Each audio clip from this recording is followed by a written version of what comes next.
Lava নির্দেশটা দেওয়া আছে, open নির্দেশটা দিয়ে দিচ্ছে। এখন লেখা নির্দেশ ব্যবহার করবে, যেখানে পরে সেটা গুলি করবে।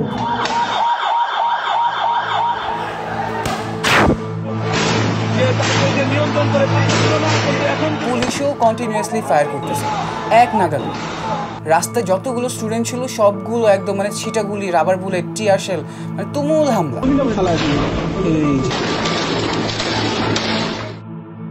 ফুল ঢাকা শহর অন্ধকার হয়ে গেছে। আমার ছেলে কিছুক্ষণ আগে আমার সাথে নামাজ পড়ে আসলো, আর এখন আপনি বলছেন যে মারা গেছে।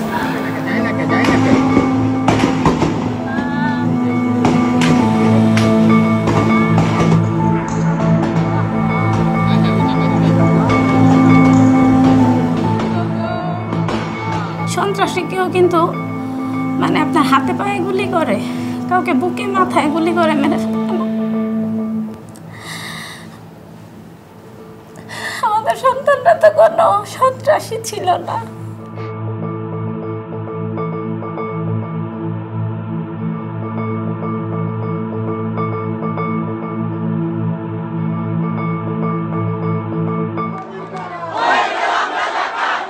18 তারিখ পুরো বাংলাদেশের একটা ম্যাসাকার অবস্থা হয়ে যায়।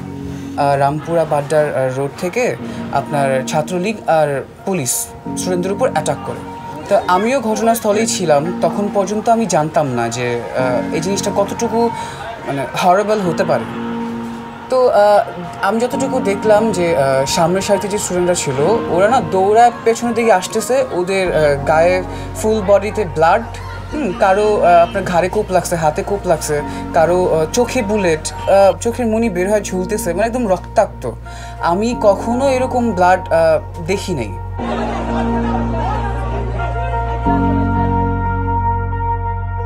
12টা 1টা নাগাদও আবার ফোন দিয়ে বলতেছে ভাই এখানে প্রচুর গোলাগুলি হচ্ছে, আমার একজনের সামনে মাথায় গুলি লাগছে, একজনের পেটে লাগছে, একজনের কোমরে লাগছে, আমি কেমনে কেমনে বেঁচে গেছি। ড্রয়িং করতে আছে একটা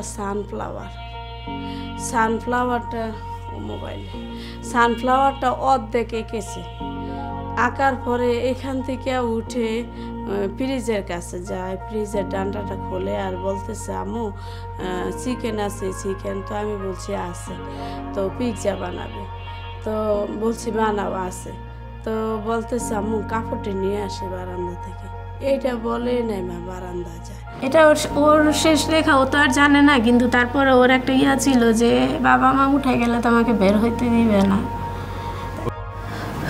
চিঠি, ওর মোবাইলটা, যে মোবাইলটা সিমবিহীন একটা ফোন ছিল ওর সাথে ছোট, তো ওই ফোনটা হচ্ছে ওই সময় ওর সাথে ছিল, ওইটাতে 5টা নাম্বার সেভ করা ছিল পরিবারের সবার।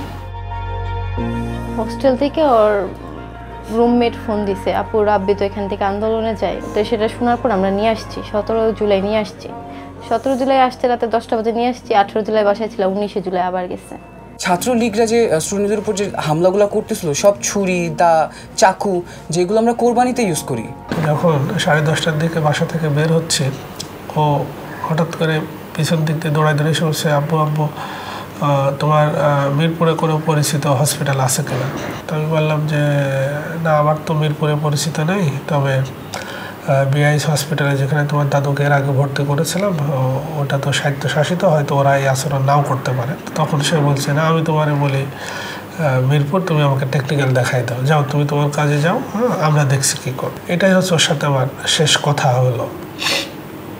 তো আম্মু আমার ফ্যামিলির কাছ থেকে শুনি যে মুগ্ধ ভাই আর নাই, ও অন দ্য স্পট ডেথ। ভাইয়াদের সাথে আমার অনেক আগে থেকে পূর্ব পরিচিত।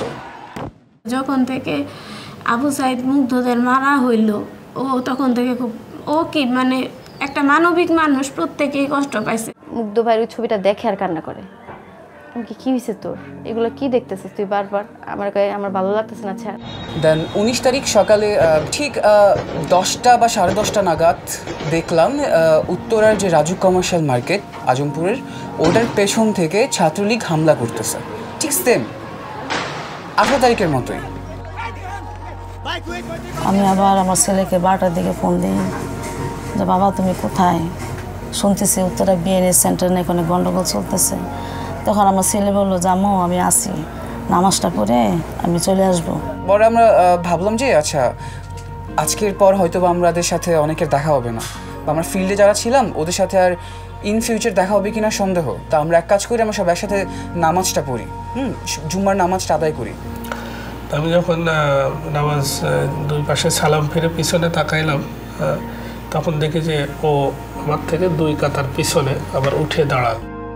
মানে এই হচ্ছে শেষ দেখা। সকালবেলা 4 তারিখে একসাথে ঘুমানো ছিলাম 10টা পর্যন্ত এই খাটটার উপরে। আমি এই জায়গায় ঘুমাইতাম, রাব্বি এই জায়গাটায় ঘুমাইতাম। 16টা বছর একসাথে এই খাটটার উপরে ঘুমাইছি। তো প্রাইভেটে যাওয়ার কথা বলে বাসা থেকে ব্যাগ নিয়েও বের হয়েছে।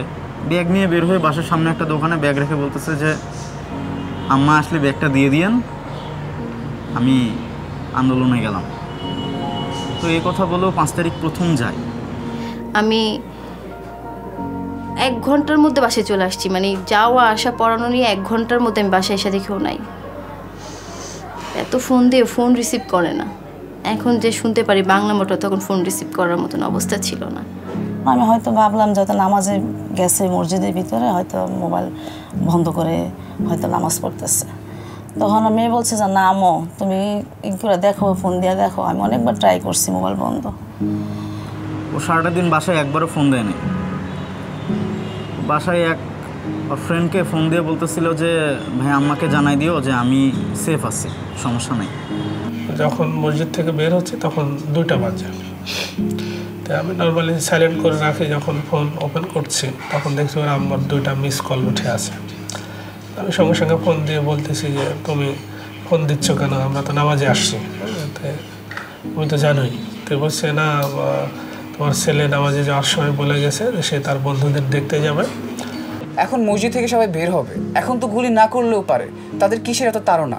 তা আমি দূর থেকে এগুলো আমি তাদেরকে জিজ্ঞেস করতেছিলাম যে আপনাদের প্রবলেমটা কি। তো তারা আর কি অকথ্য ভাষায় গালাগালি, অকথ্য ভাষায়। তো এক পর্যায়ে আমি জিদ করে আমি 1 স্টেপ সামনে আগাই। তো তখন পুলিশরা আর কি গোলাগুলি অফ করে। তারাও তাদের টিম থেকে 2জন পুলিশ দৌড়ে আমার দিকে আসে, পেছন থেকে শটগান বের করে একদম মানে কাছ থেকে একদমই ঠেকায় ফায়ার। তা আমি ধীরে ধীরে ব্লাঙ্ক হয়ে যাচ্ছিলাম, চোখে মুখে ব্লার হয়ে যাচ্ছে, আমি কিছু দেখতে পারতেছি না।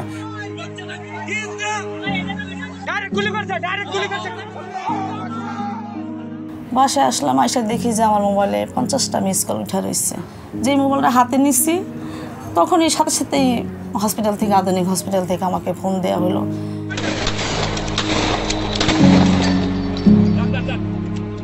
এভাবে 3টার সময় ওর আম্মু বলতেছে যে একটা ছেলে ফোন রিসিভ করছিল, বলছে যে আপনারা এনাম মেডিকেলে চলে আসেন। পুলিশ হাউস বিল্ডিংয়ের সামনে থেকে যখন পুলিশ ছাত্রদের গুলি করতে করতে সামনের দিকে আসে, তখন ছাত্ররা উত্তরা আধুনিক মেডিকেল কলেজের পেছনে দিয়ে আমাদের এই বাসার নিচে রাস্তায় সবাই জড়ো হয়। ঠিক তখনই আমরা কিছু বুঝে ওঠার আগেই নাইমাকে গুলিটা করে। তো ওই দিকে গুলির শব্দ পাইতেছি, যে চারিদিকে যে গুলি করতেছে শব্দ পাইতেছি, কিন্তু আমার বাসায় আমার মেয়েকে যে গুলি করছে আমি সাথে দাঁড়ানো, তো আমি কোনো শব্দ পাই না, কিচ্ছুই পাই না। রাতে 10টা বেজে যায়। আমি কি ও তো চলে আসার কথা, যত যাই হোক রাতে 10টার পরে ও কোথাও থাকে না, ও বাসায় আসবে। তারপর না পাই আমরা সবাই মিলে খুঁজতে থাকি, আমি বাবা মা সবাই মিলে খুঁজতে থাকি, কোথাও পাই না। রাতের বেলা যাত্রাবাড়ি যায় আমার বাবা লাশ উল্টায় উল্টায় দেখে, তাও পায় না। 7টার মধ্যে ঢাকা মেডিকেল যায় পৌঁছাই গেছি 5 তারিখ সকালে। পরে আমি কানতে কানতে প্রত্যেকটা লোকের দেখাই, ভাইয়া দেখাতে ছেলেটাকে দেখতে পাইছেন আপনারা কেউ, আমার একটু কন, কেউ বলে না। পরে কান্না করতেছি। পরে একটা লোক ওয়ার্ড বয় যা কাপু ঢাকা মেডিকেল মর্গে যায় দেখেন। আমি ওকে টেক্সট দিয়ে রাখছিলাম, আমার একটা ডেলিভারি রিপোর্ট আসে যে ওর টেক্সটটা ডেলিভারি হয়েছে। আমি সাথে সাথে ফোন দিই, তো একজন ফোন ধরে। তো ধরার পরে বলতেছে যে আপনি কে? বলছি যে আমি ওর ভাই, আমি ওর বড় ভাই। তো বলতেছে যে নাম কি ওর? সাবুর নাম। তো বলতেছে যে আপনার ভাই তো নাই, শহীদ হয়ে গেছে, পুলিশের আগুনে পোড়াই দিছে। যখন দরজা খুললো দেখি যে ওই দরজার সামনে একটা স্টেশনে শোয়ানো আছে। ও এরকম ডান পাশে কাত হয়ে একজন ঘুমন্ত মানুষ যেভাবে আছে সেইভাবে আর কি। আমি ওর বাম হাতটা এরকম ধরে উঁচু করলাম, দেখি যে ওটা ঠান্ডাও হয়নি বা শক্ত হয়নি, আবার হাত ছেড়ে দিলাম, বাম পাশে পড়ে গেল। ওর মাথায় ঢুকছিল, কষ্ট পাচ্ছিল ওর ভাইদের জন্য, ওর ভাইদের মেরে ফেলতেছে। সে কষ্ট লাঘব করতে যে সে নিজেই শহীদ হয়ে গেছে।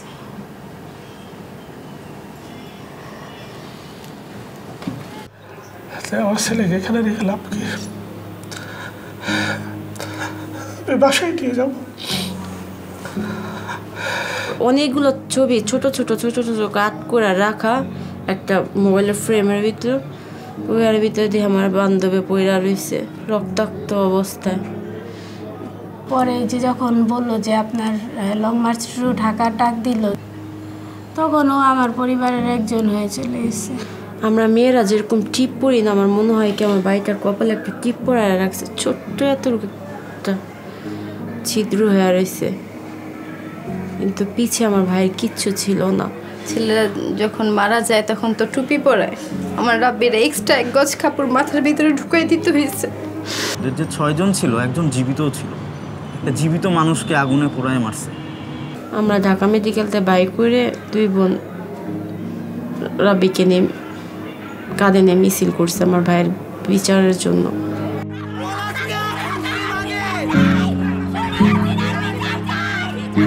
তখন মনে হয়েছে খুনি হাসিনারে পাইলে আমার ভাইয়ের যে বাবা শুয়ে রয়েছে ওই অবস্থা ওকে শোয়ায় রাখবো। আমার মেয়েটার হাতে পড়তো বা পায়ে পড়তো, আমার মেয়েটা প্রতিবন্ধী হয়ে বেঁচে থাকতো, তারপর আমরা সন্তুষ্ট থাকতাম। পিটাইতে পারতো, টিয়ার শেল মারতে পারতো, আরো কিছু করতে পারতো, কিন্তু এভাবে মাইরা ফেলার মতো কোনো অপরাধ তোরা করে নাই। একজনকে না, এরকম দেশের হাজার হাজার মায়ের সন্তানকে মেরে ফেলছে, তো তাদের তো মানে ফাঁসির রায় হইলেও কম হবে। এবং প্রত্যেকের যারা এই মানে কমান্ড মানা থেকে শুরু করে কমান্ড দেওয়ার কাজ করছে, প্রত্যেকের বিচার চাই।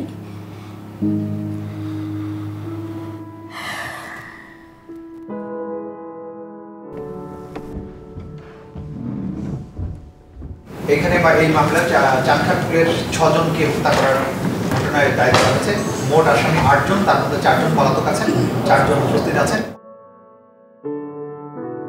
যখন আবু সাইদের মৃত্যুর দৃশ্য দেখি, যখন ইয়ামিনের যে আপনার মৃতপ্রায় বডিটা আপনার এপিসি থেকে ফেলে দিল সেটা দেখি, তারপর রাব্বির লাশ নিয়ে তার 2 বোন মিছিল করছে ঢাকা শহরে বিচারের দাবি জানিয়ে, যাত্রাবাড়িতে নির্মম হত্যাকাণ্ডের ঘটনা দেখি, একটা ফুটেজ আছে একটা আহত ছেলে আপনার তাকে তার বন্ধু উদ্ধার করে নিয়ে যাচ্ছে, সেই অবস্থায় সম্পূর্ণ আনআর্মড, সেই অবস্থায় পুলিশ গিয়ে গুলি করে মেরে ফেলছে। এগুলি যখন দেখি আমার নিজেরই তো প্রচণ্ড একটা জিজ্ঞাসা ভেতরে জন্ম নেয় যে এই বিচার কবে হবে, এতে শাস্তি দেখতে চাই। তো আমরা এই জিনিসটা বুঝি যে জুলাই গণ অভ্যুত্থানকালে আমাদের এই গণ অভ্যুত্থানের ভেতর দিয়ে আমাদের সবচেয়ে বড় যে আকাঙ্ক্ষাগুলো জন্ম নিয়েছে তার মধ্যে অন্যতম হচ্ছে জুলাই গণহত্যার যে বিচার। এই যে বিচার সেটা কোন পদ্ধতিতে কিভাবে করা হবে সেটা নিয়ে প্রথমে আলোচনা ছিল। যেহেতু আমাদের দেশে ইন্টারন্যাশনাল ক্রাইমস ট্রাইব্যুনাল অ্যাক্ট 1973 নামে একটা স্পেশাল আইন আছে, যে আইনটা করাই হয়েছিল বাংলাদেশের মধ্যে সংগঠিত কোনো মানবতা বিরোধী অপরাধের বিচার করার জন্য। কারণ 56,000 বর্গমাইল জুড়ে অপরাধটা হয়েছে, পুরো পুলিশ বাহিনীর সাথে ইনভলভ ছিল, আওয়ামী লীগের সাথে ছাত্রলীগ যুবলীগ এখানে এসেছে, এর সাথে কখনো কখনো বিজিবি যুক্ত হয়েছে, র্যাব যুক্ত হয়েছে, গোয়েন্দা সংস্থাগুলো যুক্ত হয়েছে। আমরা যদি একসাথে বিচার করতে চাই কয়েক লক্ষ মানুষের বিচার করতে হবে, যেটা প্র্যাকটিক্যাল না। সেক্ষেত্রে আমরা প্রায়োরিটাইজ করেছি যে এখানে টপ কমান্ডার যারা আছেন, প্রাইম মিনিস্টার, মিনিস্টার্স, ক্যাবিনেটের অন্যান্য সদস্য, এমপি, তারপর বিভিন্ন বাহিনীর প্রধান, জেনারেলরা, পুলিশের আইজিপি, এদেরকে আমরা যাদের নির্দেশে অপরাধটা সংগঠিত হয়েছে এবং যারা ছিলেন অপরাধগুলোর সংগঠনের প্রধান কাণ্ডারি, তাদেরকে আমরা এখানে বিচারের জন্য নিয়ে আসবো। আমি ফার্স্ট আমার ইন্টারাক্ট হয় ডিভি হারুনের সাথে। তো উনি আইসিইউতে ঢুকে বলতেছে, কই থাকোস, কিসে পড়োস, ফ্যামিলিতে কে কে আছে, আন্দোলনে কেন গেছিলি? ওরা গুলি করছি মেরে ফেলার জন্য, ওরা তো এখানে চিকিৎসা দেওয়ার জন্য না, ওরা দেশদ্রোহী এগুলো বলতেছে। এই হাতের ভিতরে তাওলার ভিতরে ভাইয়ের মজক আসছে, এই জায়গাটা গুলি মারছে, আমার মাদি ক্র্যাক করে মজক জবাই করে দিচ্ছে। একটা গরু জবাই করলে যেভাবে রক্ত যায়, আমার মেয়েটার রক্ত ঠিক এইভাবে মনে হয় কেউ জবাই করে দিচ্ছে আমার মেয়েটাকে। এত রক্ত আমি বুঝতেছি না, মানে শব্দ হইতেছে, মাথা থেকে যে রক্তটি পড়তেছে শব্দ হইতেছে, এমন রক্ত। আমি কোন দিক দিয়ে ছাপ দিব মেয়েটার? আমি দেখি ছাপ দিতে গেলে মাথা আমার হাত ঢুকে যায়। খুনের বিচার তো খুন, উনি যে মারছে এটা তো সবাই জানে। একটা দেশের সরকার না বললে তো এতগুলা বুকে পুলিশ গুলি যা করতে পারতো না। গভর্নমেন্ট যখন আমাদেরকে প্রসিকিউটর হিসেবে অ্যাপয়েন্ট করলো, তখন আমি বিজ্ঞ চিফ প্রসিকিউটর এবং আর একজন প্রসিকিউটর, এই 3 জন প্রসিকিউটর জয়েন করলাম। করে বিল্ডিংয়ের ভিতরে গিয়ে এজলাস রুমে দেখি পানিতে ডুবে আছে এজলাসটা। আলমারিগুলো তারা ফেলে রেখে চলে গেছেন, চাবিগুলো নিয়ে চলে গেছেন, ডকুমেন্টসগুলো যত্রতত্র পড়ে আছে, বৃষ্টিতে ভিজে যাচ্ছে। আদালত ভবন সেটা রেনোভেট করতেই আমাদের চলে গেছে 1 মাসের মতো সময়। আমরা এই রেনোভেট করার পর নতুনভাবে বিচারক নিয়োগ, প্রসিকিউশন টিম নিয়োগ, তদন্ত টিম নিয়োগ করার পর আমরা কাজটা শুরু করতে পেরেছি হচ্ছে নভেম্বর মাস থেকে। পরিকল্পিতভাবে যেটা ধ্বংস হয়েছে, পলায়ন করার পূর্বে এই রেলিভেন্ট এভিডেন্সগুলো কিভাবে ধ্বংস করতে হবে সেটা সুপরিকল্পিত উপায়ে সেটা করা হচ্ছে। 4-5টা মামলার ইতিমধ্যে বিচার কাজ শুরু হয়েছে। এখন আমাদের ডাইনিংয়ে যে গ্লাস থাকে ওই প্যাকেটের মধ্যে আমরা 4টা গ্লাসে এখনও রেখে দিই। আমরা আমাদের গ্লাসে পানি খাই, মনে করি আসলে ওর গ্লাস নিয়েও পানি খাবে। 100 বার বলতো আমার আব্বু কই আসতে 1 বছর হয়ে গেছে, আব্বুরে ডাকে না। আইনের মধ্যে একটা প্রবাদ আছে যে বিচার শুধু করলেই হবে না, দুনিয়াকে দেখাতেও হবে যে ন্যায় বিচার হয়েছে। Justice is not only be done but it must be seen to have been done. এই যে বিভিন্ন ডাটা পয়েন্ট থেকে অথবা বিভিন্ন সোর্স থেকে একটা ক্রস চেক করে একটা ব্যক্তিকে শনাক্ত না করা পর্যন্ত তাকে তো আমরা আসামি হিসেবে আনতে পারি না। অথবা একজন ব্যক্তি সাক্ষী দিতে চায়, সে আসলে ওইখানে ছিল কিনা, ভিডিওটা উনিই করেছেন নাকি উনি আসলে কারো থেকে ভিডিওটা কপি পেয়েছেন, তো এটাও তো আমাদের নিশ্চিত হতে হচ্ছে। তদন্ত করার ক্ষমতা হচ্ছে পুলিশের। এখন আপনি পুলিশ বাদ দিয়ে কাকে দিয়ে তদন্ত করবেন? আপনি আর্মি দিয়ে তদন্ত করবেন, এখানে আসামি তো আর্মিও আছে। আপনি বিচারক দিয়ে তদন্ত করবেন, বিচারকরাও এখানে আসামি আছে, ম্যাজিস্ট্রেটরা আসামি আছে। সুতরাং আপনাকে কাউকে না কাউকে তো নির্ভর করতে হবে। সেই ক্ষেত্রে বের করতে হবে সৎ, দক্ষ, আইন জানে, প্রসিডিওর জানে এমন কাউকে এখানে নিয়োগ করা, এবং সেই তদন্ত কিন্তু যে তদন্তকারী কর্মকর্তারা তদন্ত করছেন তাদেরকে সুপারভাইজ করার জন্য কিন্তু প্রসিকিউশন আছে। জিয়াউল হাসান সাহেব সশরীরে 5ই আগস্টে নির্দেশনা প্রদান করে ইন্টেন্সিতে সমস্ত ডেটাগুলো ডিলিট করে দেওয়ার ব্যাপারে, এবং সেই অনুযায়ী অপারেটর সেই কাজটি করে ফেলে এবং ওনার অধীনস্থ কর্মকর্তাও সেই একই নির্দেশনা পালন করে থাকে। পরবর্তীতে আমরা অডিট লগ এবং রিকভারি সফটওয়্যার এফটিকে সহ আর রিকভারি সহ আমরা এই এফটিকে ইমেজার এবং স্টুডিও আর স্টুডিও সমন্বয়ের মাধ্যমে অডিট লগের সমন্বয় করে মূল ডেটাটা আমরা রিকভার করি। আমরা শুধু একদিন চার্জ ফ্রেমের দিন, আদালতের কাছে ফরমাল চার্জের দিন আমরা অল্প একটু দৃশ্য দেখিয়েছিলাম। সেই সময় ওই দৃশ্য দেখে সবাই নিস্তেজ হয়ে গেছে, আদালতের পিংপত নীরবতা হয়ে গেছে। তরঙ্গ দৈর্ঘ্য, কণ্ঠের শব্দ, শক্তি প্রয়োগ, গতি নিরীক্ষা করে তারাও একটা ইন্ডিভিজুয়ালি ইনভেস্টিগেশন করেছে এবং আমাদের সাথে সহমত হয়েছে যে নিরঙ্কুশভাবে এটা একটা অকাট্য যুক্তি এবং এই অডিও ক্লিপটি সঠিক। ডিএমপি কমিশনার যারা হাবিবুর রহমান, হাবিব শাহের ওয়াকিটাকিতে ইনস্ট্রাকশনটাই ছিল all station alert, CR fire open. এই ধরনের কনভারসেশন যখন আমরা পাই আমাদের কাছে আছে। আন্তর্জাতিক অপরাধ ট্রাইব্যুনালের কোর্টের অনুমতি সাপেক্ষে সিআইডি, ভ্যাটবক্স সফটওয়্যার এবং বিবিসি এয়ারশট এবং টেক গ্লোবাল আরেকটি সংস্থা, আল জাজিরার সমগ্র কিছু মিলিয়ে এই যে অডিও ক্লিপটি যে সাবেক প্রধানমন্ত্রী শেখ হাসিনা, এটা সন্দেহিতভাবে প্রমাণিত হয়েছে। এই বিচার করার ক্ষেত্রে আমরা যে অকাট্য সাক্ষ্য প্রমাণ পাচ্ছি এবং যে গভীর বিচার বিশ্লেষণ করে আমরা এই বিচারটা করছি, এটাতে আমাদের এই বিচার নিয়ে প্রশ্ন তোলার কোনো অবকাশ থাকবে না। কিন্তু আমরা বিচারের মাধ্যমে যেটা অর্জন করতে চাই যে ভবিষ্যতে এই দেশে আর কখনো কেউ এইরকম স্বৈরশাসক হয়ে উঠবে না। কোনো সরকারের পক্ষেই ভবিষ্যতে এই বিচার কাজ থেকে সরে আসার কোনো রকম স্কোপ নাই। এবং আমি বিশ্বাস করি যারা গণ অভ্যুত্থানের প্রকৃত শক্তি তারা কোনোদিনও এই বিচারের দায়িত্ব থেকে কখনো সরে আসবে না। বিচার নিয়ে আমাদের হতাশার কিছু নাই। চোখটা বন্ধ করে জাস্ট ভাবেন যে আপনার ছেলেটা সিক, আপনার কাছে কেমন লাগে। আর আমি তো আমার সন্তানটারে হারাই ফেলছি। আমি হসপিটাল থেকে ওটা কোলে করে বাসায় আনছি। আমার চোখের সামনে আমার ছেলেটাকে হেরামের কাপড় পরানো হয়েছে, মাটি দেওয়া হয়েছে। যে সন্তানটাকে সকালবেলা ভালো দেখছি। যারা জীর্ণ জাতির বুকে জাগালো আশা, মৌন মলিন মুখে যোগালো। এরা মনে করবে যে বাংলাদেশে বিচার নাই, যা ইচ্ছা তাই করা যায়, গণহারে যা ইচ্ছা তাই করা যায়, যাকে ইচ্ছা তাকে গুলি করা যায়, মারা যায়। বিচারটা এই জন্য হওয়া দরকার যেন এই ঘটনা আর কখনো না হয়। যারা জনগণের রাজনীতি করার নাম দিয়ে মানুষকে খুন করে, জনগণকে খুন করে, তাদের তো অবশ্যই বিচার হওয়া উচিত। একটি সুন্দর সুষ্ঠু বাংলাদেশের জন্য যে আন্দোলন, সেটা প্রতিষ্ঠিত করার জন্য সর্বপ্রথম যেটা প্রয়োজন সেটা হচ্ছে জুলাইয়ের যে হত্যা, এই হত্যাকাণ্ডের বিচার। এখানে অনেক সাধারণ জনগণ মারা গেছে, আমি চাই সাধারণ মানুষের একটা সঠিক বিচার হোক। যদি এই বিচার না হয় তাহলে সামনে যদি আবার কোনো এই ধরনের কোনো ঘটনা ঘটে তাহলে বিচার হবে না। নিজের যে মারা যাওয়ার যে বিচারটা সেটা যখন নিজে চাইতে পারছে না। সাধারণ মানুষকে, সাধারণ যে ছাত্র জনতা তাদেরকে হত্যা করা হয়েছে এক কথায়, তো বিচার তো অবশ্যই চাই। আমরা যদি বিচারটা না পাই তাদের আসলে তাদের সাথে বেইমানি করা হবে। অবশ্যই আমরা বিচার চাই। মুক্তির মন্দির সোপানো তলে কত প্রাণ হলো বলিদান, লেখা আছে অশ্রু জলে, লেখা আছে অশ্রু জলে।